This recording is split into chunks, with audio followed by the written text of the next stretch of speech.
प्रिय विद्यार्थियों, आज हम आपके समक्ष वीर सतसई के दोहे लेकर के प्रस्तुत हुए हैं। जैसा कि आपको पता है, बीए द्वितीय वर्ष के पाठ्यक्रम में महाकवि सूर्यमल मिश्रण द्वारा रचित वीर सतसई के दोहे प्रचलित हैं। सूर्यमल मिश्रण की प्रसिद्ध काव्य कृति वीर सतसई, जिसमें वीर चरित्र संबंधी 288 दोहे हैं, जिनकी रचना भारत के प्रथम स्वतंत्रता संग्राम 1857 के दौरान हुई थी।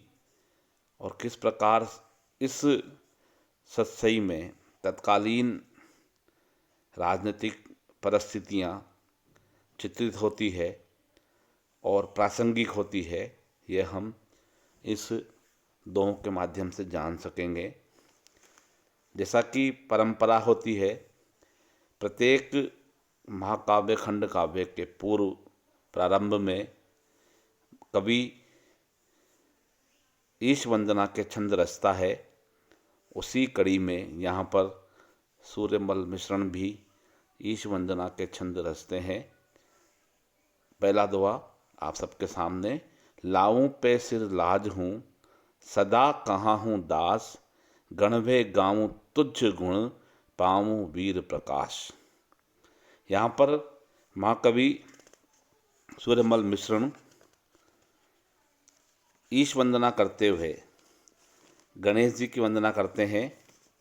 और पहले दोहे में गणेश जी की वंदना करते हुए महाकवि कहते हैं कि हे गणेश जी, मैं अत्यंत लज्जा और संकोच से तुम्हारे चरणों में सिर नवाता हूँ। लाऊं पे सिर लाज हूँ, मैं आप लाऊं मतलब लाता हूँ, और लज्जित होकर के मैं आपके चरणों में अपना सिर नवा रहा हूँ, झुका रहा हूँ, प्रणाम कर रहा हूँ।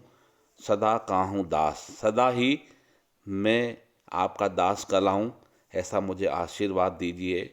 गणभे गाऊं तुझ गुण, पाऊं वीर प्रकाश। मैं तुम्हारा सेवक हूँ, तुम्हारे गुणों का गान करता हूँ, और मुझे आपसे वे ज्ञान प्राप्त हो जाए, वह ज्ञान प्राप्त हो जाए जिससे मैं वीर सतसई जैसा चरित्र काव्य लिखने का प्रकाश प्राप्त कर सकूं, है ना। मुझे ऐसा ज्ञान मिले जिससे मैं वीर रस से युक्त इस वीर सतसई की रचना कर सकूं। दूसरे दोहे में सूर्यमल मिश्रण लिखते हैं, माता सरस्वती की वंदना करते हुए, माँ शारदे की वंदना करते हुए, जैसे कि परंपरा भी है। आणी उण जानी अतुल, गाणी करण अगूढ़, बाणी जगराणी बले, मैं चिंताणी मूढ़। सरस्वती की वंदना करते हुए कवि सूर्यमल मिश्रण कहते हैं कि हे अपार ज्ञान वाली वाग्देवी सरस्वती माता, मैंने हृदय से आपका स्मरण किया।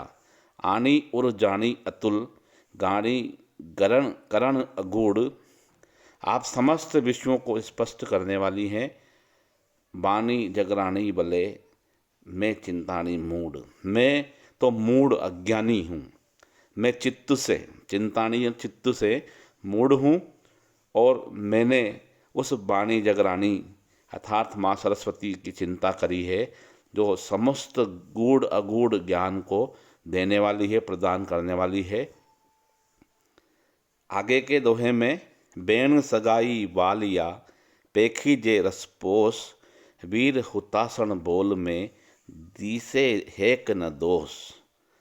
आगे के पद में जो है यहाँ पर वीर रस की बेण सगाई एक अलंकार है, और बेण सगाई यहाँ पर जो है इस वीर रस के चरित्र काव्य के लिए भी कहा जा रहा है कि बेण सगाई वालिया पीखी जे रसपोस, कि इस बेण सगाई अलंकार में, बेण सगाई में जो है मैं इस कृति की रचना कर रहा हूँ। वीर हुतासन बोल में दीस नहीं के दोष, और जब मैं इस वीर रस की रचना करूं, इस वीर रस के काव्य की रचना करूं, तो इसमें थोड़ा सा भी दोष दिखलाई न पड़े, ऐसा आशीर्वाद मुझे देना। बीकम बरसा बीतियो गण चो चंद गुणीस, बिसहर तिथि गुरु जेठ बदी, समय पलटी शीस। प्रस्तुत दोहे में राजस्थानी के प्रसिद्ध कवि सूर्यमल मिश्रण कहते हैं कि इस दोहे में सामयिक परिस्थितियों का वर्णन करते हुए वे कह रहे हैं कि जब वीर सत्सई लिखी जा रही थी तब 1857 का प्रथम स्वतंत्रता संग्राम चल रहा था। कवि ने 1857 की जन क्रांति को शुभ माना और इसके फल की प्राप्ति हेतु आशावान भी थे। वीर सत्सई की सार्थकता इसी संदर्भ में है कि वे देश की रक्षा तथा स्वतंत्रता संग्राम की प्राप्ति के लिए वीर भाव का आह्वान करते हैं। कवि इस दोहे में कहते हैं, बिकम बरसा बीतियो, विक्रम संवत 1914 बीतने पर, गणचो चंद गुणीस 1914, विक्रम संवत 1914 बीतने पर गुरुवार और जेठ बदी पंचमी को जनता के सिर पर समय ने पलटा खाया और उस समय बड़ी क्रांति का सूत्रपात हुआ और उसी समय जो है वीर सत्सई की रचना की गई है।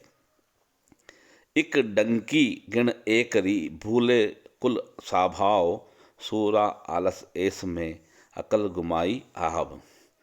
इक डंकी गिण एकरी, इक डंकी से तात्पर्य एक छत्र शासन।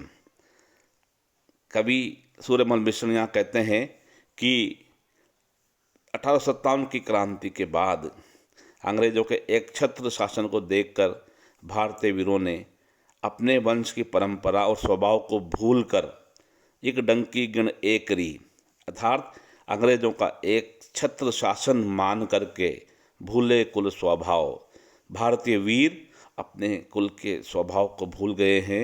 सूरा आलस ऐस में अकल गुमाई आब, और इन शूरवीरों ने अंग्रेजों की पराधीनता स्वीकार कर ली और ऐशो आराम और आलस्य में ही अपना जीवन व्यर्थ गंवा दिया। इसी कड़ी में इन बेला रजपूत वे, रजस गुण रंजाट, सुमिरन लग्गा वीर सब, गुणा वीरा रो कुल भाट। इस दोहे में कवि सूर्यमल मिश्र ने सामयिक परिस्थितियों का वर्णन किया है। जब देश में प्रथम स्वतंत्र संग्राम के लिए जब देश में स्वाधीनता के लिए प्रथम स्वतंत्रता संग्राम प्रारंभ हुआ, उस समय वे सब वीर जो क्षत्रिय थे और वीरता में रंगे हुए थे, कुल मर्यादा को छोड़ करके अपने अपने युद्ध की तैयारियों में जुट गए। इन बेला रजपूत वे, इन बेला से तात्पर्य इस समय वे सारे राजपूत रजस गुण रंजाट, जिनमें राजसी गुण कूट कूट करके बढ़ा हुआ था, सुमरन लग्गा वीर सब, वीरा रो कुल भाट। तो सारे के सारे वीर युद्ध भूमि के नगाड़े को सुनने लगे और पराधीनता की तैयार से मुक्त होने की, पराधीनता के बंधनों को काटने की तैयारियों में लगने लगे। सत सही दोहा मई मीसण सूरज माल, जपे भड़खाड़ी जठे सुने कायरा साल। सूर्यमल मिश्रण इस दोहे में कहते हैं कि ऐसे क्रांति के समय में सूरजमल मिश्रण दोहा छंद में 700 छंदों वाली इस सत्सई कृति की रचना करते हैं, जो जिस सत्सई को जपे भड़खानी जठे, जिस सत्सई को सुनने पर वीरों में जोश उत्पन्न होता है और कायरों के भीतर यह साल की तरह चुभने लगती है। कायरों के भीतर यह कृति साल की तरह, एक टीस की तरह चुभने लगती है, जिसको सुनकर के वीरों में जोश उत्पन्न होता है। नथी रजोगुण जा नरा, वा पूरो न उफाणे, वे भी सुनता ऊफणे, पूरो वीर प्रमाण। नथी रजोगुण जा नरा, वा पूरो न उफाणे, वे भी सुनता ऊफणे, पूरा वीर प्रमाणे। अर्थात कवि ने लिखा है कि ये सत्सई जिन वीर मनुष्यों में, जिन मनुष्यों में वीरता का भाव नहीं है, अर्थात जिनमें रजोगुण नहीं है, उन मनुष्यों को भी यह सत्य सुन करके पूरी तरह से उनके भीतर वीरता का जोश भर उठता है। वे भी सुनता ओफरे ओपणे पूरा वीर प्रमाण। और यह वीर सत्सई इस बात का प्रमाण है कि इसको सुन कर के उन लोगों में भी जोश और खरोश उत्पन्न हो सकता है। जे दो ही पक उजड़ा जूझण पूरा क्रोधोद, सुनता बे भट सो गुणा वीर प्रकाशन बोध। आगे के पद में, आगे के दोहे में सूर्यमल मिश्रण कहते हैं कि जो वीर अपने पितृवंश और मातृवंश दोनों पक्षों के उज्जवल कीर्ति से युक्त है। जे दो ही पख उजड़ा, दो ही पक्ष मतलब दोनों पक्षों से, उजड़ा मतलब उज्जवल है, जिनके पितृपक्ष और मातृपक्ष दोनों पक्ष ही वीर रस से उज्जवल है। जूझण पूरा क्रोध, और जो उन दोनों पक्षों की कीर्ति को अक्षुण्ण रखने के लिए पूरे अपनी वीरता से जो जूझते हैं, सुनता वे फर सो गुणा। इस वीर सत्सई को सुनने पर, इस वीर सत्सई को सुन करके उनके भीतर 100 गुना इस वीरता को प्रकाशित करने वाला बोध उत्पन्न हो जाता है, अर्थात वे 100 गुना जोश से लड़ सकेंगे। इस तरह की कामना इस वीर सत्सई से पैदा होती है। द मंगल बिन अपचो दियण वीर धनी रो धान, जीवन धन बाल्हा जी कहाँ छोड़ो जहर समान। इस दोहे में महाकवि सूर्यमल मिश्रण कहते हैं कि द मंगल बिन अपचो दियन वीर धनी रो धान, कि वीर पुरुष तो वे होते हैं जो अपने स्वामी का धान खा करके युद्ध भूमि में ही उसे पचाते हैं, और अगर युद्ध नहीं होता है तो उनको अपच हो जाता है। जीवन धन भाला जी के छोड़ो जहर समान, और जिनको अपना जीवन प्यारा है वे इसको जहर के समान छोड़ सकते हैं। अर्थात यहाँ पर सूर्यमल मिश्रण इस दोहे में लिखते हैं कि जो शूरवीर अपने राजा का धान खाता है, उसे तो उस धान को युद्ध भूमि में ही पचाना चाहिए, युद्ध में ही वह धान पचना चाहिए, और जिनको अपना जीवन प्यारा है वे भले ही इसे जहर के समान छोड़ सकते हैं। न डाकी अरि खावणो आया केवल बार, बदा बदी निज खावणो सो डाकी सरदार। इस दोहे में राजस्थानी के ठेठ शब्द डाकी का प्रयोग यहाँ पर सूर्यमल मिश्रण ने किया है। डाकी से तात्पर्य जो खाने पर डकार भी न ले, जो सीधा ही दुश्मनों को डकार जाए, उसे डाकी कहा जाता है।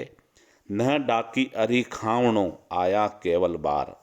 इस दोहे में सूर्यमल मिश्रण लिखते हैं कि डाकी उसे नहीं कहा जाता जो अपने द्वार पर आए हुए, अपने पास आए हुए दुश्मनों को खाता है। तात्पर्य कि जो वीर पुरुष अपने पास आए हुए दुश्मनों का ही मारता है, दुश्मनों पर ही वार करता है, उसे डाकी नहीं कहा जा सकता। बदा बदी निज खावणो सो डाकी सरदार। जो आगे बढ़ बढ़ करके, बदा बदी जो आगे बढ़ बढ़ करके अपने ही शत्रुओं को जो खाता है आगे बढ़ बढ़ करके, वो सच्चे मायनों में डाकी का सरदार है। अर्थात डाकी से तात्पर्य यहाँ पर एक ऐसे पुरुष से है जो दुश्मनों को मार गिराता है युद्ध भूमि में।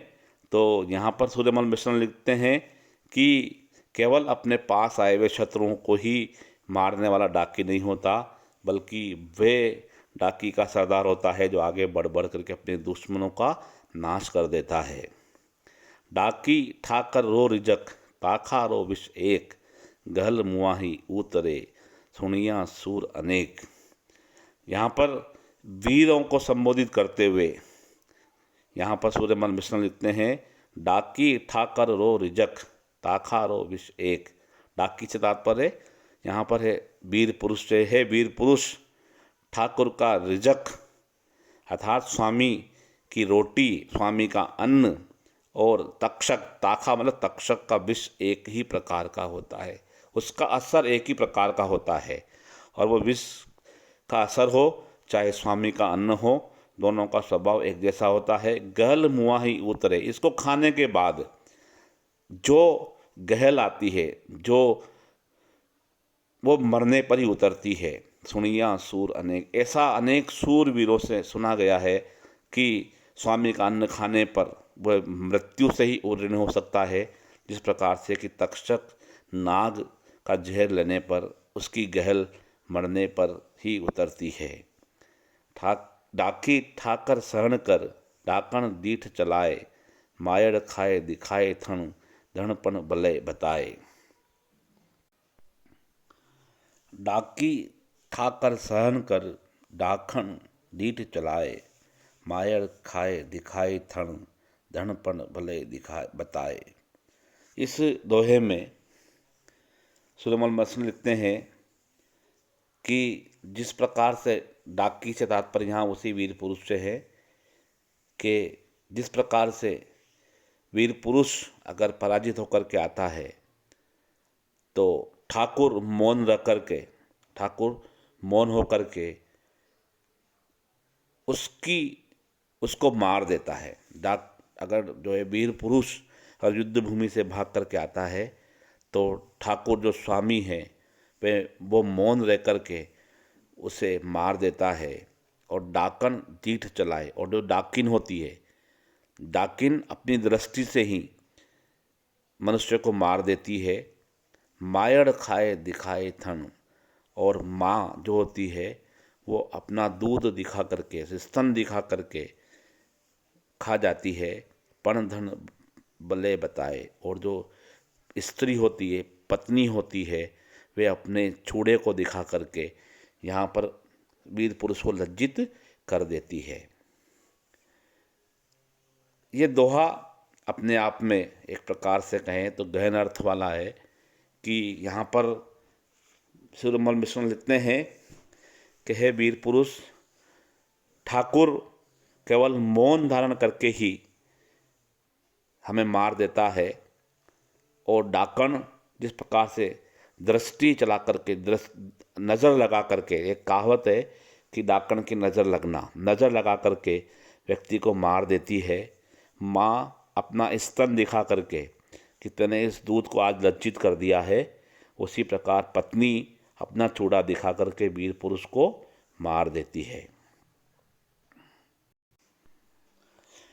सहनी सबरी हूँ सखी, तो उर उल्टी दाह, दूध लजाणो पूत सम, बले लजाणो ना।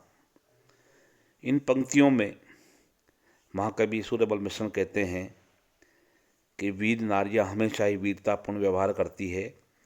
वीर स्त्री सखी से कहती है कि हे सखी, मैं और तो सब कुछ सहन कर सकती हूँ, लेकिन दो मर्यादाएं मेरे हृदय में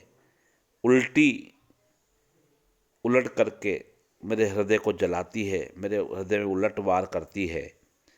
एक तो दूज लजाणो पूत सम, भले लजाणो नहा।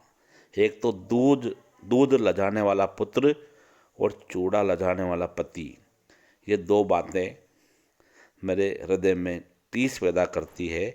बाकी तो मैं सब कुछ सहन कर सकती हूँ। आगे के पद में सूर्यमल मिश्र लिखते हैं कि जे खल भग्गा तो सखी, मोता हल सज थाल, निज भागा तो नहारो, माथ न सुनो टाल। कि जे खल भग्गा तो सखी, है सखी, अगर मेरे पति के प्रताप से अगर दुश्मन भगते हैं, अगर दुश्मन पीछे हटते हैं, तो उनकी अगवानी में मैं मोतियों का थाल सजा करके सामने आऊँगी। लेकिन अगर मेरे पति ही युद्ध भूमि से पीछे हटते हैं तो फिर उनके ना साथ न सुनो टाल, लेकिन उनका जो साथ है वो मैं उसको सूना नहीं रहने दूंगी। मैं उनके साथ बराबर से युद्ध भूमि में लड़ूंगी। धन्यवाद।